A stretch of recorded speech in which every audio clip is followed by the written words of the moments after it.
Ustaz. Jadi kebetulan kan ini kan memang sebagian besar ini juga adalah mahasiswa di program studi pendidikan agama Islam gitu ya.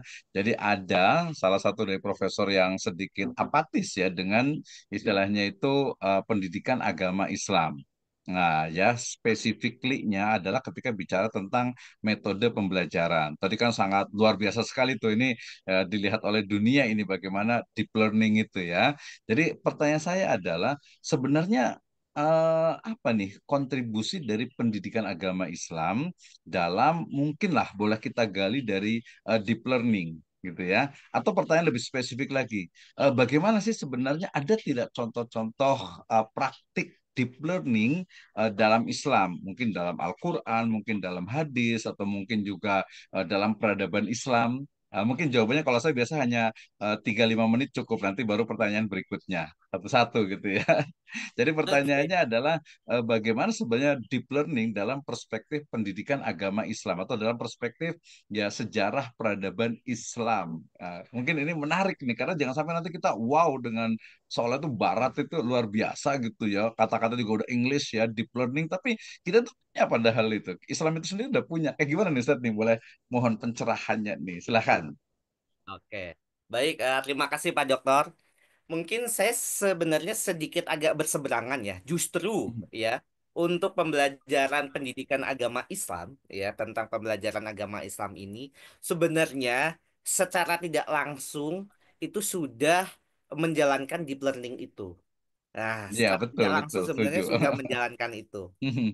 Akan tetapi kita nggak ngerasa. Saya Betul. Mm-mm. saya ambil contoh sebenarnya seperti ini.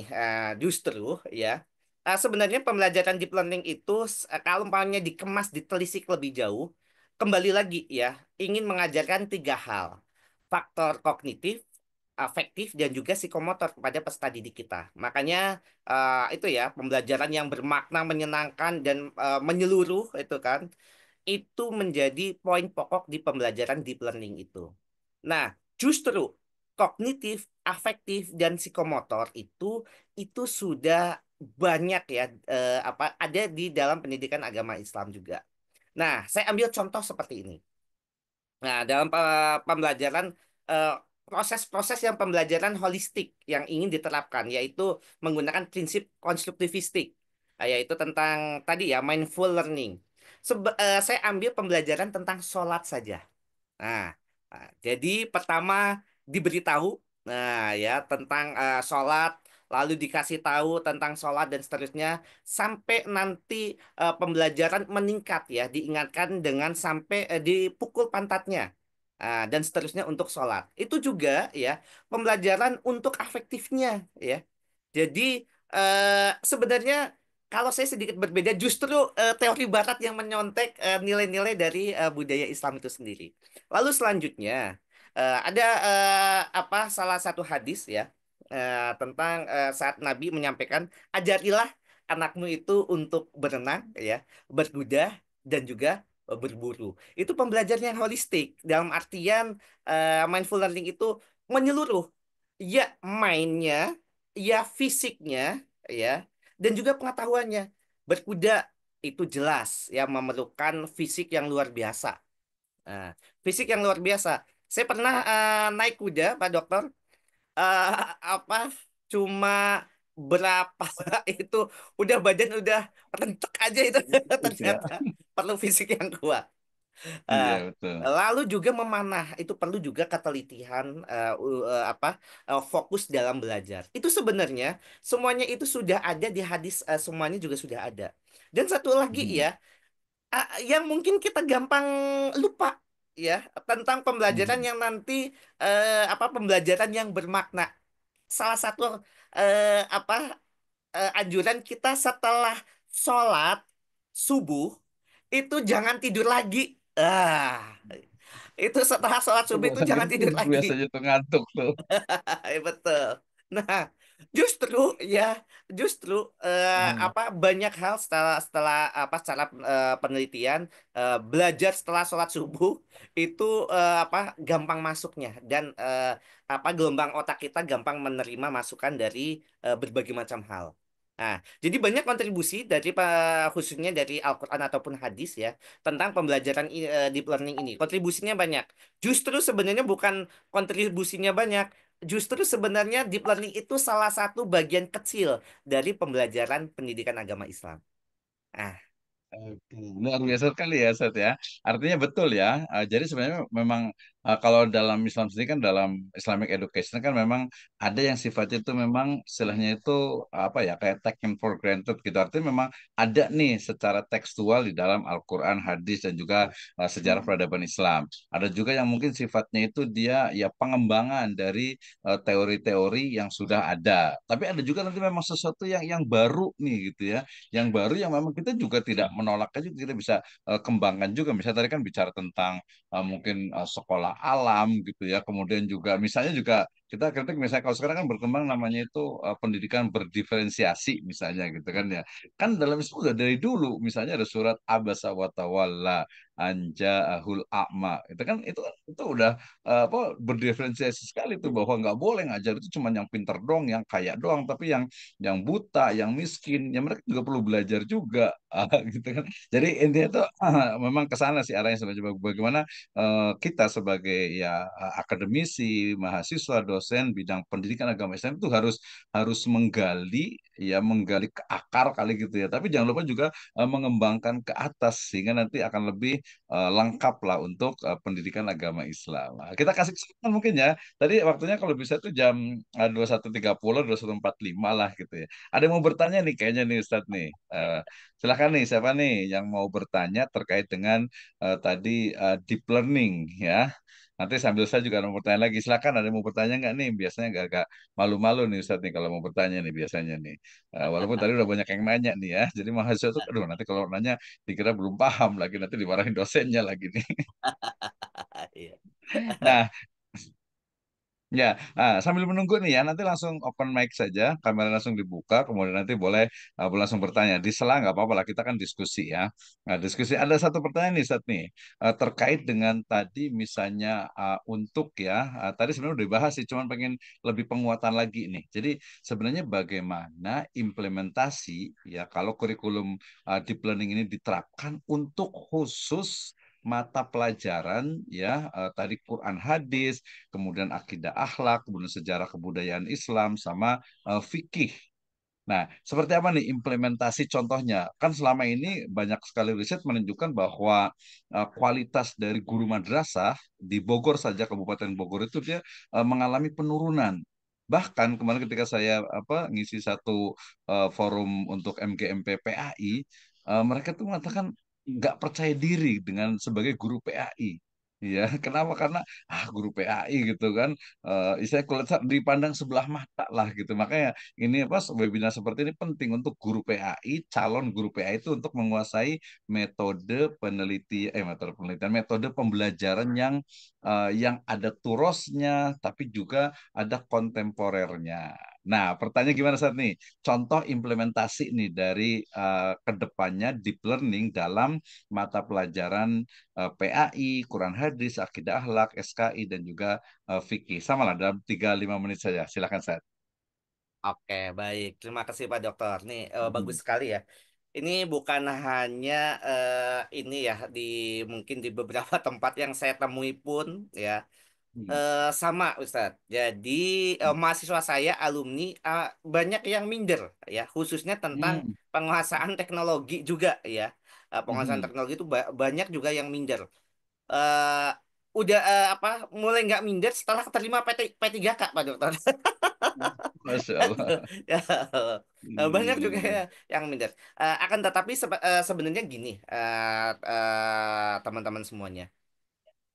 Implementasi untuk pembelajaran ini untuk PAI khususnya di sistem pembelajaran pendekatan pembelajaran yang deep learning ini bisa dimulai dengan tadi ya seperti yang sudah saya sampaikan dengan rencana pembelajaran yang sudah kita siapkan. Sebenarnya apa sih tujuan dari pembelajaran tersebut? Contoh untuk pembelajaran Al-Quran hadis ya.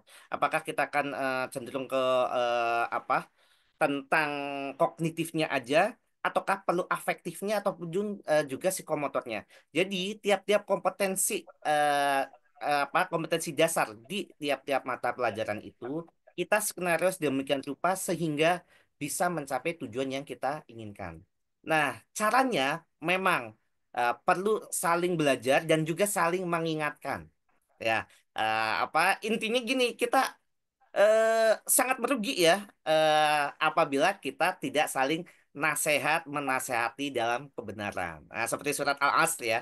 Wal asri ya demi masa sungguhnya manusia itu mengalami kerugian kecuali yang beramal soleh dan saling menasehati dalam kebaikan. Nah, tanamkan kepada diri kita sebagai seorang guru PAI demi masa ya. Allah yang memiliki masa saja ada ayat yang tentang masa itu ya. Jadi masa untuk saling menasehati, masa saling untuk menyemangati antara satu dengan yang lain itu luar biasa. Oke, mungkin itu sementara Pak Dokter. Oke, baik. Kita kasih kesempatan yang lain nih. Tadi udah luar biasa sekali ya. Artinya memang tadi watawasau bil haq, watawasau bis sobernya itu memang juga kita saling termasuk webinar ini nih gitu ya. Saya belajar dari sama saya luar biasa sekali dan ini menurut saya itu sangat kurang ini ya. Maksud saya itu waktunya kurang gitu. Untuk sebenarnya kayak gimana sih dalam tadi misalnya saya balik lagi nih atau mungkin tambah lagi. Ini silakan ya kalau yang mau bertanya langsung saja. Karena biasa saya pengen banyak tanya nih karena saya pengen banyak belajar. Kebetulan saya ngajar juga semester ini tuh di inovasi desain pembelajaran ini, Ustaz. Ya, jadi inovasi desain pembelajaran bagaimana ya desain ataupun rancangan pembelajaran itu ya kalau yang selama ini kan berjalan tuh biasa ya baik itu RPP ataupun modul ya kalau di kurikulum mereka di modulnya itu ya kadang itu sebagian besar tuh apa ya bukan guru yang bikin gitu ya kadang ada yang bikin kadang download kadang juga kalau ada beberapa jaringan sekolah itu apa dari konsorsiumnya dan lain sebagainya, menurut saya agak-agak sayang gitu ya. Mestinya seorang guru itu ya membuat modul atau RPP-nya dengan tadi pertimbangan sumber daya, sumber dayanya ya, sumber daya alam atau sumber daya manusianya itu sendiri, termasuk juga menentukan sehingga nanti jangan sampai dia hanya ngikutin. Kalau menurut saya kayaknya agak tidak kreatif ya, walaupun ada improvisasi ketika seorang guru mengajar, kemudian dia mengikuti ya modul atau RPP yang sudah ada gitu ya. Jadi kayak apa ya nanti kalah sama robot jadinya gitu ya. Sentuhan-sentuhan untuk apa humannya itu menurut saya agak kurang nih, agak kurang ya. Jadi kan kalau di desain itu memang mulai dari tujuan, kemudian nanti ada pendekatan, ada model, ada media, ada metodenya sampai kepada evaluasi. Itu kan banyak banget walaupun nanti levelnya baru rancangan. Nah, termasuk mungkin tadi kaitan dengan tadi kan di plan itu bagian dari inovasi. Kalau di PAI berarti ya menurut saya itu sangat mungkin ya, sangat mungkin banyak. Saya biasa bicara tentang gini misalnya itu ketika misalnya ya di desain itu atau di materi misalnya. Jadi ketika merujuk kepada hadis misalnya kalau bahwasanya ku aula bisolati bain fadribuhum fil asyar gitu ya. Jadi perintahkan anak-anakmu itu untuk sholat pada usia 7 tahun. Nah, the big question adalah 7 tahun itu berarti sekarang kelas berapa ya? Kelas 1 atau kelas 2 ya, SDMI. Nah, berarti, tapi kan secara rasionalnya, logikanya bahwa ketika seorang anak itu disuruh untuk sholat, sholat itu kan apa? Atau hurus satrul iman. Al-wudu minas sholah. Artinya bahwa ya sebelum dia disuruh untuk sholat harusnya dia udah bisa belajar wudhu. Nah, berarti belajar wudhunya itu kapan? Ya, apakah ketika dia kelas kalau tadi usia 7 tahun disuruh sholat, berarti ya minimalnya itu adalah usia 6 tahun diajari wudhu. Nah, pertanyaan materi di fikih apa di kelas 1 MI ataupun SD, wudhunya udah lewat atau belum tuh? Sebelum wudhu lagi kan harus paham tentang misalnya toharoh ya, istinjanya gitu ya, mungkin termasuk juga tayamumnya tadi. Nah, itu juga penting ya. Termasuk mungkin nanti yang agak beda sedikit misalnya ketika misalnya pelajar putri misalnya. ya ketika dia sudah mulai balik itu kan dia sudah wajib tuh ya pakai hijab, sholat dan lain sebagainya. Nah itu kadang justru malah terlupakan. Jadi kayak ya pendidikan agama Islam untuk pelajar putri misalnya gitu kan ya, untuk apa yang perempuan itu kan harus diajarkan. Jadi sebelum dia misalnya haid misalnya dia harus diajarkan tuh gitu kan ya, diajarkan dari awal apa yang harus disiapkan. Nah, gitu termasuk yang paling penting kalau kalau masalah haid berarti cara bersihnya, kapan waktunya, kemudian bagaimana cara, termasuk saya sering di ini juga saat di telepon ada anak-anak MTS kelas 3 gitu ya. Itu sering nanya, "Set, gimana sih? Mohon maaf nih ya agak sedikit ini. Gimana sih cara apa mandi junub yang benar gitu kan ya." Itu nggak tahu tuh. Malah kan udah, kalau berarti kan usia berarti 11, 12, mungkin ada yang 9 tahun juga ya. 9, 10, 11, 12 itu kan yang laki-laki sudah balik gitu kan, sudah mimpi itu kan harus diajarkan gitu kan ya.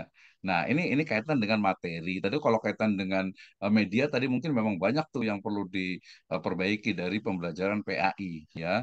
Walaupun kalau saya selalu mengatakan media itu bukan hanya teknologi gitu, bukan hanya teknologi, media itu bahkan mungkin ruang kelas sendiri itu juga adalah bagian dari media gitu ya. Jadi jangan hanya harus pakai proyektor, harus pakai touchscreen. Menurut saya sih nggak seperti itu juga gitu ya.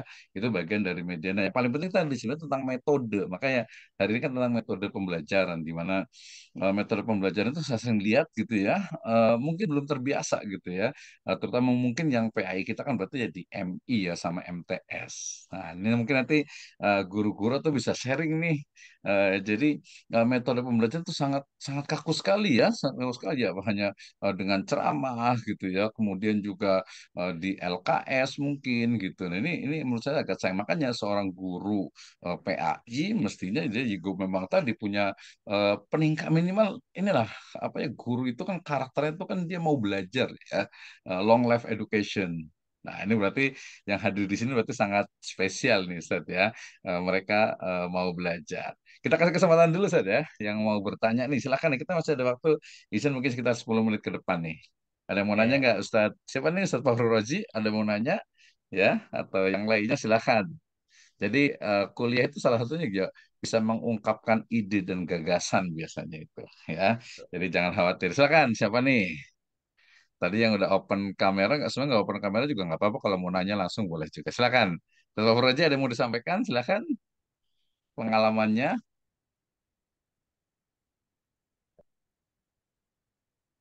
Ya, boleh di mute, unmute.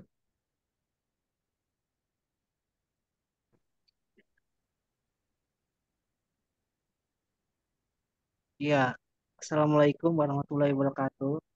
Waalaikumsalam. Waalaikumsalam warahmatullahi wabarakatuh. Ya, menyikapi tadi dari Pak Hans sendiri yang masalah ketika dihukum sama guru, nanti datang ke rumah pun akan dihukum sama, orang tuanya gitu ya. Tambah lah gitu dalam arti. Nah, sekarang ini pada era sekarang mungkin ini lebih ke realita dalam arti fakta yang terjadi ketika kita menghukum siswa ataupun siswi yang terlambat. Nah, ini biasanya apa yang kita laksanakan, sanksi tersebut malah menjadi beban bagi kita ketika siswa atau siswi tersebut menyampaikan kepada orang tua melebihi hukuman atau sanksi yang kita berikan. Misalkan, misalkan tadi Pak Aris menyampaikan jewer misalnya kanan, nanti di kiri akan sama orang tuanya akan dihukum kirinya gitu, telinga kiri. Kalau sekarang dihukum 5 putaran aja lapangan ketika esoknya datang orang tua Banyak ya. menyikapi menyikapi bahwa guru itu nggak boleh kayak gitu. Gitu ya. Kenapa? Karena di rumah pun nggak pernah dihukum sama orang tuanya. Gitu ya. Jadi kita sebagai guru tuh sedikit apa ya dalam arti kalau misalnya udah diserahkan ke pihak sekolah ya harus legowo gitu dalam arti serahkanlah apa yang harus dididik sama terhadap anaknya gitu ya. Apa kebijakan sekolahan harus diikutin gitu ya. Karena mungkin terlambat lah atau dalam pembelajaran menggunakan gadgetnya gitu kan. Nah ini suka terjadi juga kayak gitu. Ketika kedua berarti ada dua hal. Yang pertama ketika terlambat kita hukum 5 putaran, malah orang tuanya datang, malah membalik faktakan ke kita. Eh, saya aja belum pernah menghukum anak saya gitu ya. Kok Bapak berani gitu ya? Nah itu. Yang kedua ketika eh, mungkin tidak mengerjakan tugas di dalam gurunya sedang menjelaskan, anaknya menggunakan HP. Ketika kita razia atau lebih apa? Lebih ke hal diambil lah HP-nya, orang tua memberikan untuk kapasitas anak katanya untuk belajar. Kenapa guru diambil? Nah, ini kan serba salah kita. Makanya Iya, saya mungkin betul. ingin penjelasan dari Pak Dokter gitu ya dan Pak Haris, gimana kita harus menyikapi hal tersebut agar kita itu tidak disalahkan karena kita mendidik. Mungkin itu ya. Makasih Pak. Assalamualaikum warahmatullahi wabarakatuh. Hmm. Waalaikumsalam warahmatullahi wabarakatuh. Terima kasih Ustaz Fahrul Raji Al-Wahabi, luar biasa ya. Kita langsung ke Ustaz Ahmad Haris nih, PD nih. Gimana nih tanggapannya nih? Karena memang tadi kena ini dikit tol dikit aja. Saya juga pernah sih ngalamin juga gitu. Saya padahal itu lama ya, tahun 2016-an kali gitu ya. Cuma saya jewer doang gitu kan, dia langsung macam-macam untuk ibunya itu sampai ngirim surat. Saya bilang kalau bisa begini gimana ya Awan dari dalam perspektif pendidikan agama Islam itu kayak gimana sebenarnya nih? Silakan saya. Oke, baik. Terima kasih nih pertanyaan yang bagus sekali nih. Jadi hampir ini di semua tempat ya, di semua sekolah. Mhm. Nah, bukan hanya di satu sekolah aja, tapi hampir semua tempat seperti itu. Di saat kita memiliki giroh ya untuk mendidik peserta didik kita sesuai dengan yang diharapkan, akan tetapi ada juga ya penolakan dari sisi orang tua juga. Nah, sebenarnya untuk tadi ya tentang hal-hal tentang model pembelajaran di kelas dan seterusnya itu mungkin tadi sudah saya sampaikan di atas. Cuma tadi karena sekolah ya mungkin lebih kepada apa manajemen pendidikan di sekolah tersebut sebenarnya. Adalah pertama gini. Sekolah untuk menyamakan persepsi. Ya, tadi kan mungkin solusinya gimana nih? Untuk menyamakan persepsi Mhm. perlu adanya kalau beberapa sekolah ada istilahnya namanya parenting ya. Nah, cuma ini Parenting, kalau betul. saya Mhm. nggak terlalu sepakat kalau parentingnya di apa menggunakan prinsip-prinsip apa psikologi dari luar ya sebenarnya. Mungkin Mhm. nanti debatable juga ya. Salah satu yang saya nggak sepakat contoh menggunakan ini ya bahasa yang positif. Tidak boleh menggunakan kata jangan, nah, kayak gitu. Negatif, jangan gitu ya. Kayak gitu. Nah, Oh. padahal kita hampir semua apa menemukan di setiap surat di dalam Al-Qur'an itu banyak kata-kata jangan ya. Jadi apa kalau saya sih lebih sepakat apabila menggunakan parenting nanti ya narasumbernya memang praktisi bidang pendidikan agama ya. Itu kalau sekolah Wah. agama Islam ya kita konteksnya sekolah agama Islam kalau yang umum pasti nanti debatable lagi. Nah, itu Mhm. pertama ya, Mhm. menyamakan persepsi antara eh, orang tua dan guru ya, itu memang susah dan itu PR berat. Dan hampir apa hampir selalu ada masalah itu tiap tahun ya. Bukan hanya ini ya bukan hanya tiap tahun, kadang tiap semester ataupun tiap hari itu kadang ada. Mhm. Kadang ada.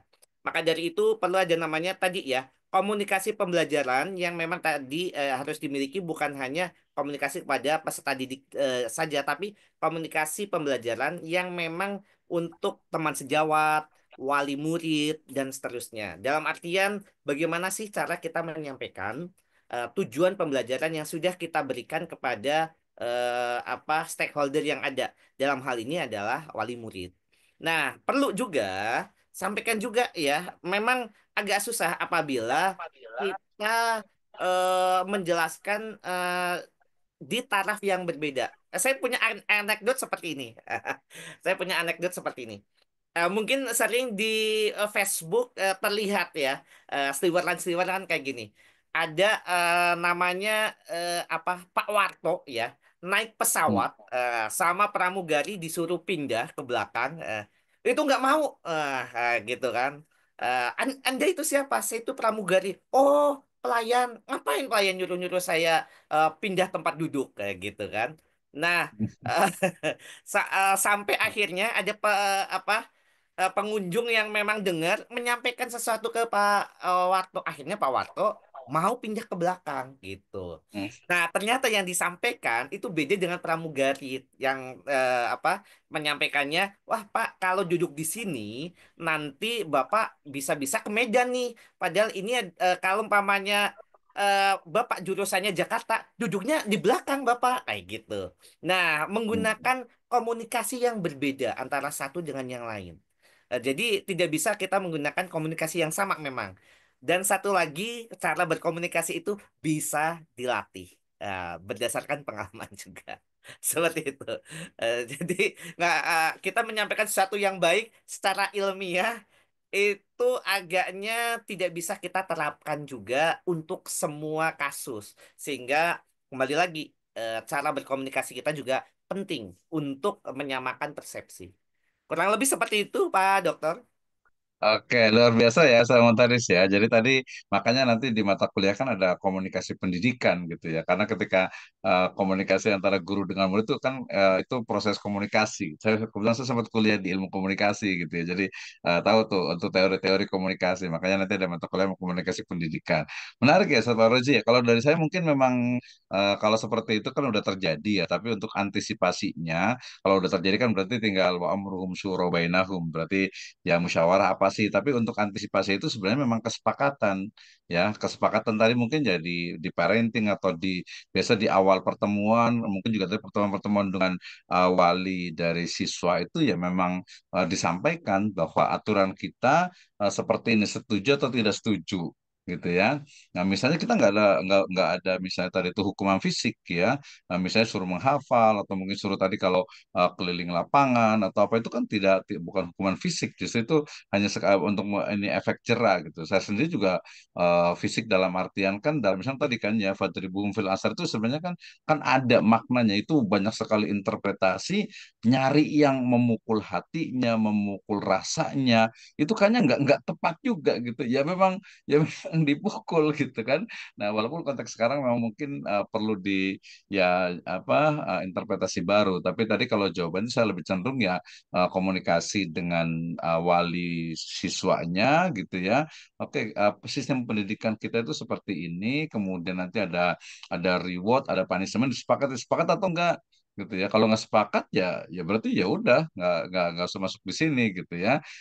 Kecuali nanti itu kalau kebijakannya terkait dengan kalau yang Islamik sih kalau menurut saya gitu. Karena tadi betul saya juga setuju dengan Pak Ustadz Dr. Ahmad Haris nih ya, bahwa nggak semuanya nggak mesti pakai jangan gitu, tidak juga. Kemudian larangan juga memang kalau itu bentuknya larangan, dan menurut saya hukuman juga ya wajar saja kan, hukuman bukan untuk menyakiti gitu kan ya.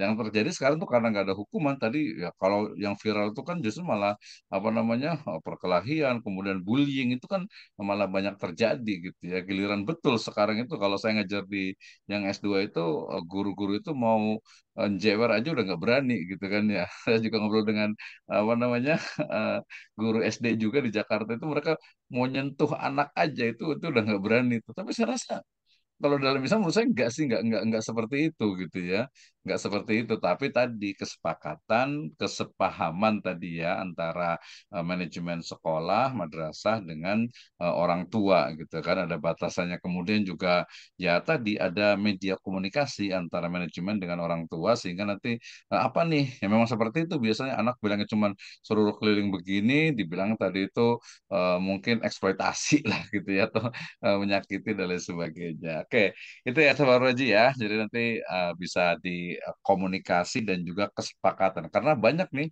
parenting itu memang ketika misalnya pesantren atau sekolah ketika mau masuk, ini aturannya begini. Ya mungkin kalau ada masalah manajemen misalnya, oh kita nggak bisa nih, pokoknya kita terima semuanya, nggak ada perjanjian-perjanjian lah gitu ya, karena mungkin cari siswanya itu kurang gitu ya, mungkin nanti agak beda lagi, walaupun tentu saja disampaikan bahwa seperti ini kita tidak ada hukuman fisik yang menyakitkan, kita hanya justru ini adalah untuk mendidik, sepakat atau tidak. Jadi di awal gitu, di awal. Kalau sudah terjadi seperti itu, kalau sudah terjadi berarti ya ya apa musyawarah lah, apa nih sebenarnya gitu. Ini betul atau tidak, cari, jangan hanya percaya dari satu pihak saja. Itu kan berarti dimusyawarahkan tuh. Itu ya Saudara Roji ya. Oke, terima kasih. Terima kasih Pak Dokter. Oke, waktunya udah lewat nih, udah 9 menit Ustaz Taris nih. Luar biasa sekali ya. Ini tadi saya tadi sedikit ngikutin, tapi ini di apa di YouTube juga ada, di rekaman juga. Nanti saya akan banyak pelajari terus. Nanti izin juga di share juga ya, Ustaz Haris ya, di YouTube dan juga di beberapa sosial media. Jadi biar ada manfaatnya banyak. Nanti rekamannya kalau perlu juga nanti saya akan kirimkan juga. Baik, terakhir mungkin closing remark ya, penutup nih Pak Ustadz terkait dengan metode pembelajaran untuk PAI ya hari ini dan untuk ke depan itu seperti apa? Mungkin dalam 2-3 menit nih, silahkan. Oke, baik. Terima kasih Pak Dokter. Jadi gini, kembali lagi, jadi eh, jangan kecil hati ya.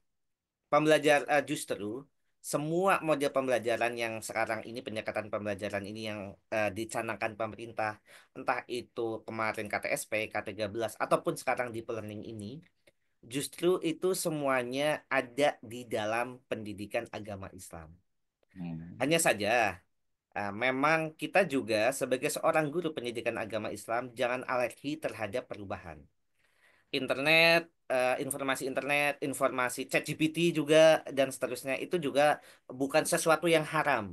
Justru itu suatu perubahan yang tidak bisa kita elakkan untuk membangun ya, untuk juga mengembangkan pembelajaran yang mindful, yang meaningful dan juga joyful learning untuk peserta didik kita. Mungkin itu sementara Pak Dokter Oke. untuk konklusinya. Baik, terima kasih. Ustaz luar biasa sekali ya. Mudah-mudahan ini apa memang bisa terlaksana dengan baik untuk deep learning ini dan juga apa untuk PAI juga bisa dikembangkan juga, bahwa kita tuh tadi tadi setuju PAI itu memang sangat kaya dengan pendidikan, dengan model pendidikan, dengan pendekatan pendidikan, dengan metode pendidikan, dengan desain pendidikan. Tinggal kita mau menggali dari turos kita, kemudian juga apa riset yang ada sekarang ini dan melakukan pengembangan untuk ke depan yang lebih baik. Sekali lagi terima kasih banyak Ustaz Dr. Ahmad Haris, jazakallahu khairan, hatur nuhun. Mudah-mudahan kita akan bisa komunikasi lagi, kita akan bisa untuk sama-sama lagi nih bahas tentang mungkin kalau teman-teman juga perlu, di YouTube saya juga banyak untuk yang penggunaan ChatGPT, kemudian juga Perplexity, kemudian typeset.io gitu ya. Itu sekarang dengan ini juga sangat mungkin. Atau kita nanti sama-sama bisa bareng-bareng menulis dengan artificial intelligence juga. Silahkan nanti kita bisa sama-sama lah belajar, terutama tugas mungkin di kuliah atau mungkin juga jurnal sampai kepada penulisan skripsi tentu saja. Baik, terima kasih. Kita tutup sama-sama dengan hamdalah dan doa kafatul majelis. Alhamdulillahirabbil alamin. Subhanakallahumma wa bihamdika asyhadu an la ilaha illa anta astaghfiruka wa atubu ilaik. Wallahu muwaffiq ila aqwamit thoriq. Wassalamualaikum warahmatullahi wabarakatuh. Waalaikumsalam Waalaikumsalam warahmatullahi Terima kasih waktunya. Waalaikumsalam Terima warahmatullahi kasih. Oh, Jangan Ustaz lupa wabarakatuh. Hari stay tune lanjut di ya. YouTube Ya, ya, nanti terima akan kasih di-share. Pak Aris. Oke, Pak Mangga.